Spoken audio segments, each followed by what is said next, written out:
ನಾನು 6ನೇ ತರಗತಿಯಲ್ಲಿ ಓದುತ್ತಿದ್ದೇನೆ. ನನಗೆ ಬಂದ ಟಾಪಿಕ್ ವಿಟಮಿನ್ಸ್.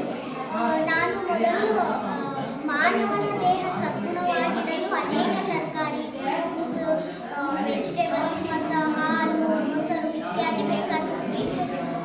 ಮೊದಲು ನಾನು ಇದಿಷ್ಟು ಫ್ರೂಟ್ಸ್ ಅವ, ವೆಜಿಟೇಬಲ್ಸ್ ಅವ, ಹಾಲು ಅವ, ಮೊಸರು ಅವ, ಇದು ಎಲ್ಲದರಲ್ಲಿ ಪ್ರೋಟೀನ್ ಮತ್ತು ಕಾರ್ಬೋಹೈಡ್ರೇಟ್ ಮತ್ತು ಕೊಬ್ಬು ಅವರಿ.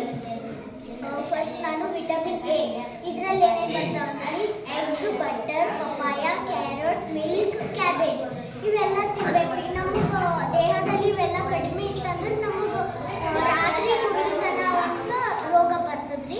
ಈ ವಿಟಮಿನ್ ಬಿ ನೆಗ ಟೊಮಾಟೊ, ಪೊಟ್ಯಾಟೊ, ಬನಾನಾ, ವೆಜಿಟೇಬಲ್ಸ್ ಇವೆಲ್ಲ ನಾವು ಸೇವಿಸಲಿಲ್ಲ ಅಂದ್ರೆ, ಟೊಮಾಟೊ, ಪೊಟ್ಯಾಟೊ ಇವೆಲ್ಲ ನಾವು ಸೇವಿಸಲಿಲ್ಲ ಅಂದ್ರೆ ನಮಗೆ ಬೇರೆ ಬೇರೆ ರೋಗ ಅಂತ ಬರ್ತದ್ರಿ.